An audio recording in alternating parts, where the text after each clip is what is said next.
네, 반갑습니다. 울산 남구갑 김상욱 의원입니다. 먼저 앞서 그 조정훈 의원님께서 근로장학금을 빼서 이번에 소비 쿠폰을 발행한다는 말씀을 하셔가지고 깜짝 놀랐어요. 진짜 그런가 싶어서. 그래서 진짜 그러면 안 되는데 싶어서 급히 저대로 확인을 해보니까 천만다행 그런 건 아닌 것 같아요. 그래서 좀 잘못된 부분 좀 바로 잡아드려야겠다는 생각에서 먼저 이 부분 기재부에 먼저 확인부터 좀 하겠습니다. 이 우리 추경이라고 하는 것이 원래 우리 본 예산 다 한 후에 집행 정도를 봐서 또 감액할 건 감액하고 증액할 건 증액하고 그렇게 하는 거죠. 맞습니다. 예. 예산이라는 것이 낭비되어서는 안 되기 때문에 뭐 최초 본 예산을 짤 때에 예를 들어 뭐 1,000억 정도의 예산이 들어갈 것으로 예상했지만 실제로 집행해 보니 그 정도 예산이 안 들어갈 것 같고 그래서 돈이 남을 것 같고 그러니 그 돈을 다른 데 쓰자. 그런 추경인 거잖아요. 그죠?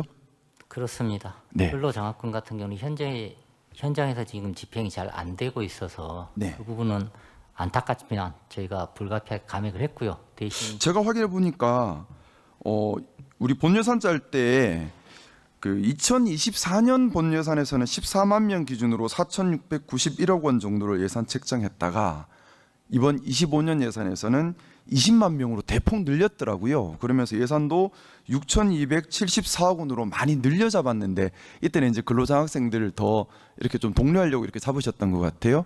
그렇습니다. 네, 근데 실제 집행을 해보니까 1학기 신청률이 얼마 안 나왔다고요. 그렇습니다. 그래서 지금 추정해 보니까 뭐 올해 말까지 해도 14만 7천 명, 그래서 4,996억 원 정도 밖에는 집행이 안 될 것 같고, 그래서 1,000억 원 이상이 집행 못하는 예산으로 남을 것 같다라고 기재부에서 예상하셨다고 하는데 맞나요? 그렇습니다. 네, 통상 이렇게 예상하면 거의 그렇게 가는 거죠. 네. 저희는 이 부분 추계하고 관련해서 기재부 단독으로 한 게 아니고요. 네. 관련되는 부처하고 같이 객관적으로 추계했다는 말씀을 올립니다. 이 교육부 장관님 나와 계십니까? 네, 교육부 차관. 네, 차관님 어떻습니까? 네. 추계가 맞나요? 네, 그 지난번 본예산 편성할 때 저희가 근로장학의 필요성 그리고 수요를 고려를 해가지고 편성을 했습니다만은 1학기 때 저희가 그 집행 가능 그 실지 조사를 했습니다. 그랬을 때 안타깝게도 지금 그 교내외 근로지 운영하는 그게 예상보다 적어서 저희가 약 1,000억 정도의 불용 예상돼서 이번에 반영을 했습니다. 네, 결국 그러면 집행할 예산을 집행 안 해서 이쪽으로 땡겼다 이 말은 안 맞는 말이네요, 그죠? 네. 어쨌든 집행할 수 없어서 남는 예산을 가지고 이쪽으로 재원을 조달한 건데 이렇게 뭐 사실 지금 질의를 보고 계신 국민들께서는 이런 자료들을 다 확인할 수가 없으니까 잘못된 질의와 잘못된 사실 주장으로 오해를 하실 수도 있겠다는 생각이 들어서 제가 좀 다른 걸 여쭤보려고 했는데 먼저 바로 잡고 해야 될 것 같아서 질의를 먼저 여쭤봤습니다. 그리고 방금 전에 또 김종영 의원님께서도 SOC 사업을 뺐다라고 얘기하는데 그것도 제가 알고 있기로 마찬가지로 불용 예산이죠. 그렇습니다. 예, 뭐 가덕도 신공항 문제로 알고 있는데 토지 보상과 사업비 예산은 예상대로 집행이 되는데 좀 시공사와 문제가 있어서 올해 예산을 집행하지 못하는 집행하고 싶어도 집행할 수 없게 된 예산이 있다고 들었는데 국토교통부 장관님 나오 계시죠?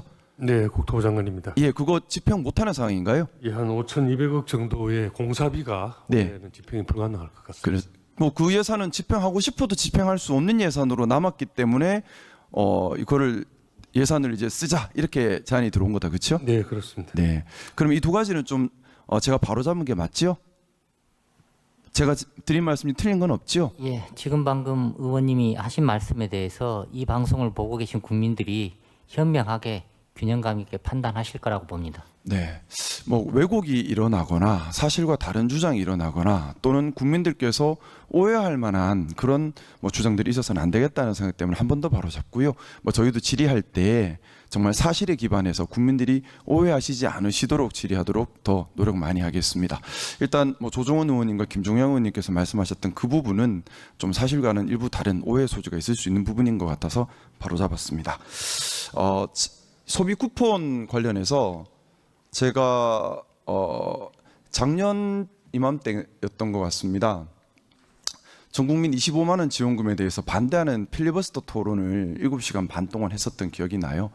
그때 반대할 때 반대 논구가 첫 번째는 헌법이 위반된다. 취지는 행정부에서 예산을 짜서 국회는 그것을 감액 심사하는 것이 헌법 취지에 맞다. 근데 지금은 행정부에서 가져갔으니까 지금은 헌법에 합헌되는 거죠. 그 두 번째는 충분히 승수 효과를 고려해야 하고 또한 이것이 일시적으로 거대한 예산을 쓰는 것이기 때문에 특별한 특수 사정에 있어야만 한다. 그게 뭐 사회적 재난 정도에 해당하는 사정이어야 한다. 하지만 작년 6월, 7월이 과연 사회적 재난인가에 대한 의문이 있다. 이런 취지로 제가 그때 좀 반대를 했었어요. 근데 저는 좀 지금은 사회적 재난 상황이라는 생각이 듭니다. 지금은 소비 쿠폰이 필요하다는 생각이 드는데 지난 대선 기간 때 동대문 야시장에 방문했던 기억이 납니다. 그때 상인들께서 그 말씀을 하시더라고요. 12월 3일 이후에 관광객과 매출이 완전히 사라졌다. 그리고 지역 시장이나 여러 군데 방문하면 자영업자들 다 하시는 말씀이 12월 3일 이후에 너무나 살기 힘들어졌다. 그리고 그 시간이 짧지 않았습니다. 정상적인 사회로 돌아오는데 6개월이 걸렸습니다. 좀 12월 3일 일이 있었다 하더라도 우리가 선동이나 아니면 음모론의 진영 갈등을 겪지 않고 좀 빨리 제도가 정상적으로 기능했다면 그렇게 자영업자들과 서민들이 겪는 고통의 시간이 반년이라는 긴 시간일 필요가 있었을까? 이 부분에 대해서 정치를 하는 한 사람으로서 무한한 책임감을 느낍니다. 사실 12월 3일 이후에 그 후 6개월 동안 있었던 이 사회적 재난은 우리 정치가 만들어낸 사회적 재난입니다. 국민들을 받들고 모시고 더 행복하게 해달라고 정치를 맡기셨는데 정치가 제대로 기능하지 못해서 사회적 재난을 일으켰고 6개월 동안 처참한 서민경제 파탄 상태를 만들었습니다. 그 피해를 그분들의 탓으로 돌릴 수는 없다고 생각합니다. 마치 수해가 났을 때 국가 전체가 나서서 수해 이재민을 돕듯이 12월 3일 이후에 서민들과 자영업자들이 겪고 있는 이 사회적 재난은 국가가 특히 우리 정치권이 책임이 있다고 생각하고요. 그런 의미에서 좀 묻고 싶습니다. 이번에 집회 가는 소비 쿠폰, 뭐 4개월로 시간 제한을 두고 하는 것들이 결국에는 저축을 한다든가 이렇게 쓸 것이 아니라 말 그대로 소비 부향, 우리 내수 경기가 많이 위축돼 있지 않습니까? 그것 때문에 경제 성장률에 대한 전망도 점점 낮아지고 있고요. 특히 서민들이나 아니면 소상공인 자영업자 같은 경우는 한계선에 몰린 지 너무 오래되었습니다. 그래서 급한 수혈의 의미도 있다는 얘기를 들었는데요. 거기에 대해서 기재부에서 충분히 효과 어떻게 하면 올릴 수 있을까에 대한 연구와 기획이 있을 것 같은데 이것이 어떤 효과를 내고 또 어떻게 효과를 내게 하기 위해서 추가적인 기획이 있었는지 설명 좀 들을 수 있을까요? 일단은 의원님께서 지금 말씀을 주신 것처럼 민생회복 소비 쿠폰이라는 게 선언적으로 맞다 틀리다 얘기할 수 없는 거고요. 경제 여건과 같이 봐서 특정의 경제 여건 하에서는 바람직하지 않을 수도 있고 특정의 경제 여건 하에서는 반드시 필요하고 시급해야 될 필요가 있는 사안인데요. 지금 현재 우리가 처해 있는 총량의 문제, 부문별 문제, 그리고 서민과 소상공인이 실제로 경제지표 이상으로 고통과 어려움을 겪고 있는 민생경제 실상 이런 거를 봤을 때 지금 민생회복 소비 쿠폰이 필요한 시점이 아닌가 이렇게 저희는 판단을 했고요. 그리고 이왕이면 신속하게 집행을 해야 되겠다 이렇게 판단을 했습니다. 그래서 효과를 높여야 되겠다 이런 측면에서 저희가 두 가지를 했는데요. 이게 뭐 소득 수준에 맞춰서 맞춤형으로 지원을 해야 되겠다. 왜? 여기 계층별로 소비에 실제로 투입되는 효과가 다르니까요. 이런 측면이 하나 있고 가급적이면은 하루라도 빨리 여기 지급해서 현장의 고통을 속도감 있게 완화해야 되겠다. 그런 측면에서 조기 집행할 수 있는 거는 조기 집행하고 맞춤형 때문에 시간이 걸리는 부분은 또 차후에 집행하는 걸로 그렇게 1, 2차 나눠서 집행하는 걸로 민생 회복 소비 쿠폰을 설계를 할 때 두 가지 점을 고려해서 설계를 했습니다. 그러니까 이게 복지 수단이 아니라 말 그대로 소비 증진 수단으로 기획을 하신 거죠? 두 가지 효과를 저희는 동시에 기대하고 있고요. 일단은 소비 촉진될 거고요. 그럼 이게 자연스럽게 소상공인과 자영업자 매출로 연계가 될 거고요. 이게 다시 또 뭐 소득으로 연계가 돼서 선순환 효과가 발생하는 두 가지 효과를 동시에 기대하고 있습니다. 네. 귀한 국민들의 세금이 쓰여지는 일이기 때문에 낭비되는 것 없이 정말 승수 효과가 가장 많이 발현될 수 있도록 기획과 또 방식에 세심한 주의를 기울여 주시기를 한 번 더 당부드리겠습니다. 그리고 국토교통부 장관님 나와 계십니까? 네. 좀 여쭤보고 싶은 것이 있는데요. 이번 추경에 보니까 앵커 브릿지 PF 앵커 브릿지 마중론으로 해서 예산이 배정이 되어 있던데요. 네네. 제가 조금 의문이 들었습니다. PF 사업이라고 하는 것이 보통 단계를 거치지 않습니까? 네. 토지 매매 계약을 체결하고 그 다음에 토지 매매대를 지급하기 위한 브릿지론을 일으키고 그 다음에 본 대출 일으켜서 브릿지론 상환하고 그 다음에 본 사업들 본 PF 일어나고 마무리되고 이렇게 흘러갈 텐데 지금 브릿지론 앵커 브릿지론이라고 하는 것이 결국 브릿지론을 일으키기 위해서 정부 재정을 쓰겠다는 건가요? 브릿지론을 대체해주기 위해서 리처 방식으로 해서 브릿지론은 아시다시피 굉장히 고율의 이자를 쓰지 않습니까? 지금 이제 사실은 이 예산은 건설 경기를 좀 살리기 위한 경기 진작용 예산으로 이해해 주시면 되고요. 제가 이제 뭐 예산을 좀 잘 낭비되어서는 안 되니까 네. 그래서 좀 여쭤보는 건데 사실 이 부동산 PF 과정에서 큰 피해가 발생하는 것이 어떻게 보면 준공 후 미분양으로 인한 금융사 부실 문제 네. 또는 준공 전에 시행사, 시공사 부도로 인해서 수분양자들이 피해를 보는 문제 이런 부분들이 좀 큰 문제들이 되는 것으로 저는 알고 있는데 브릿지론이 일어나지 않는다고 해서 피해를 보는 사람이 사실상 사업 시행자 외에는 별로 없는 거지 않습니까? 그러니까 피해를 보는 것을 방지하기 위한 것이 아니고 건설 경기에 건설 회사들의 건설 경기 새로운 일감을 제공해주기 위해서 여러 가지 정부 재정 역할을 지금 찾고 있는 중에 굉장히 고율로의 이자로 조달하는 것을 저율로 해줘서 그래서 지역에 필요한 여러 가지 꼭 주택 사업이 아니더라도 데이터 센터라든지 무슨 뭐 관광 시설이라든지 이런 것들을 좀 PF를 만들어줄 수 있도록 하는 그런 역할을 하는 예산입니다. 네, 이번에 뭐 예산 배정된 거는 네. 뭐 제가 충분히 참작은 할 수 있는데 네.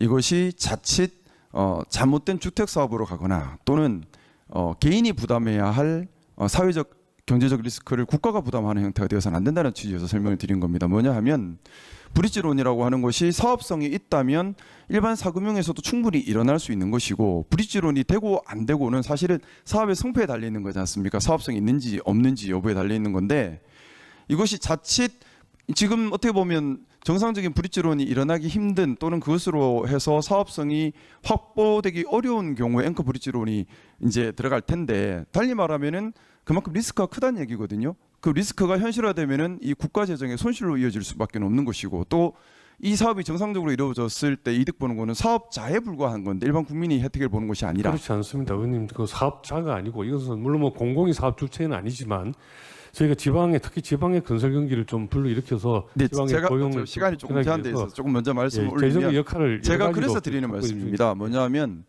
중앙에 수도권에서는 앵커 브릿지론 필요 없이 브릿지론이 잘 일어날 거예요. 근데 지방은 지금 부동산 경기가 매우 안 좋습니다.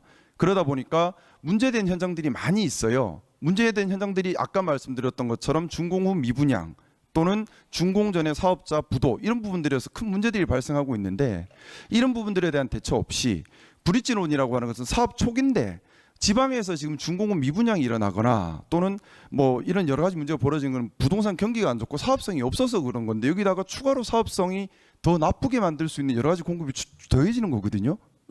그래서 저는 의심스러운 거예요. 왜 여기 브릿지론을 이렇게 앵커 브릿지론을 하는 보시니까 건가? 그런 질의를 좀 예. 의문을 가실 텐데요. 사실은 이거는 지역에 필요한 사업인데 자금 조달 코스트가 높아서 전체적인 사업 타당성이 안 나오는 사업들에 주로 쓸 겁니다. 그래서 전체적인- 지금 이제 앵커 브릿지론 대상 기준에 대한 구체적인 내용을 제가 아직 확인을 하지는 못했는데 제가 좀 제안 부탁을 드리고 네, 싶은 네, 것이 네. 있습니다. 이 앵커 브릿지론을 한다 하더라도 소수 뭐 부동산 시행업자들의 이익을 위해서 집행돼서는 절대 안 될 것이고요. 정말 예를 들어 지역에 뭐 AI 데이터 센터나 여러 가지 이런 장기적 프로젝트를 위해 필요한데 브릿지론을 일으키기 힘들어서 하는 경우들이 있다면 그런 쪽으로 공공을 위해서 이 앵커 브릿지론이 기능하도록 구체적 기준을 마련해 주시면 좋겠다. 예, 저희도 지금 선정 기준 마련 중에 있으면 7월 중에 그 마련하고 AMC 모집을 할 텐데 예, 선정 기준이 아직 안 나온 것 같아서 예, 드리는 의원님 말입니다. 지적 사항 그대로 할 예정으로 있습니다. 예, 선정 기준을 정말 공공의 이익을 최우선으로 해서 좀 엄격하게 예, 지역에 꼭 필요한 사업이지만 여러 가지 코스트 문제 때문에 론칭 못하고 있는 사업들을 도와주기 위한 제도라고 이해해 주시면 감사하겠습니다. 예. 감사합니다. 네, 감사합니다. 조정훈 의원님, 예.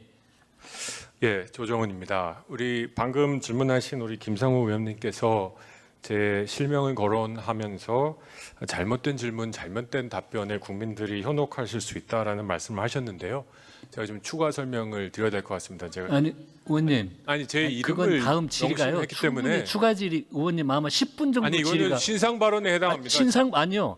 아니, 그렇게 제가 하면 잘못된 질문했다고 의원님들 주장하시는 거지 않습니까? 말씀하시면 민주당 의원님께서? 또 어떤 의원님들이 말씀하시면 계속 이 논쟁이 되기 아니 저는 때문에요. 다른 의원의 이름을 내용을- 언급하고 잘못했다고 얘기한 적은 없습니다. 아니- 정책을 비판할 수 있지만 아니 이름을 얘기했는데 그럼 제가 신상 발언 신청합니다. 그 아니 모든 의원 국민들이 질의에 저는 대해서 제가 잘못된 질문했다라고 판단하실 거 아닙니까? 아니 이제 그래서요. 그럼 다음- 제가 신상 발언 신청하겠습니다, 위원장님. 아니요.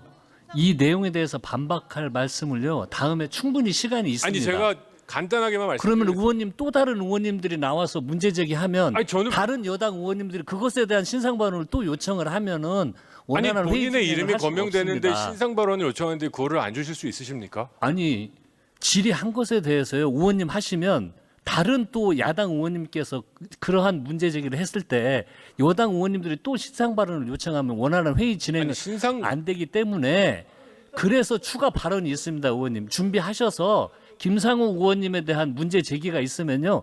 내용을 준비하셔서 충분히 아니 다음- 그래서 지금 추가 저도 질의 내용을 시간이 충분히 있으니까 그때 주문했으니까 해주십시오. 아니, 이건 추가 질의랑은 다른 거 아닙니까? 제 질의가 잘못됐다고 사실이 아니라고 주장하시는 내용인데 이게 어떻게 추가 질의 내용입니까? 이건 신상 발언이나 의사 진행 발언 아니, 아닙니까? 계속 위원장님? 반박을 하다 보면요. 그러면 회의 진행이 안 됩니다. 아니 좀 사실 제가 관계만 하면 말씀드리려고 아니 그러면 그럽니다. 야당 의원님들 또 아니, 문제 김상우 제기한 의원님이 또 다른 하실 의견이 게 있으면 있으면 하시는 거지. 여당 의원님들 또 반박하면 회의가 진행이 됩니까? 아니 저는 제 발언에 의해서 잘못됐다는 발언에 의해서 저는 저의 진위가 자, 왜곡되었다고 그것은요 이렇게 생각합니다. 위원장님. 정리하겠습니다. 예, 다음 그 의원님 아니, 신상 반박의 발언이 이런 거 아닙니까, 내용은요. 위원장님? 반박하실 내용은 충분히 다음 추가 질의를 통해서 아니 준비했어서 추가 반박해 질의는 주시기 바랍니다. 질의고요. 보충 질의는 그거랑 완전히 다른 겁니다. 자, 이렇게 회의 진행을 보충 하면요. 질의는 위원장이 본인의 회의 진행을 할 수가 없습니다. 아니 이거 또 간단하게 제가 똑같은 1분만 상황입니다. 쓰겠습니다. 똑같은 1분만. 상황.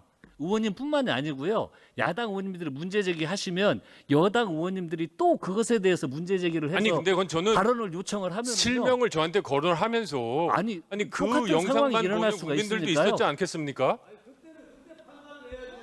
자, 그래서 위원장은요. 그럴 국민들이 정말 얼마나 계실까요? 우연히 보시다가 이건 아니라고 저는 생각합니다, 위원장님. 자, 아니 간단하게 자, 그 위원장님의 아니 우리 조정훈 의원님의 취지는 잘 알겠습니다. 알겠는데 그 위원장이 원활한 의사 진행을 위해서는요. 개별 의원님들 간의 신상 발언이 계속 반복되면은 한번 시작이 되면은요. 여야와 관계없이 계속 반복됩니다. 그래서 위원장으로서는 회의를 원활하게 진행하기가 쉽지 않으니까요. 자, 그러면 다음 그 추가 질의를 통해서 설명해 주시기 바랍니다. 예, 그런 일들이 종종 있습니다. 그런 경우 신상 나중에 추후에 그 의사 진행 발언뿐만이 아니고 발언 기회를 얻어서 해 주시기 바랍니다.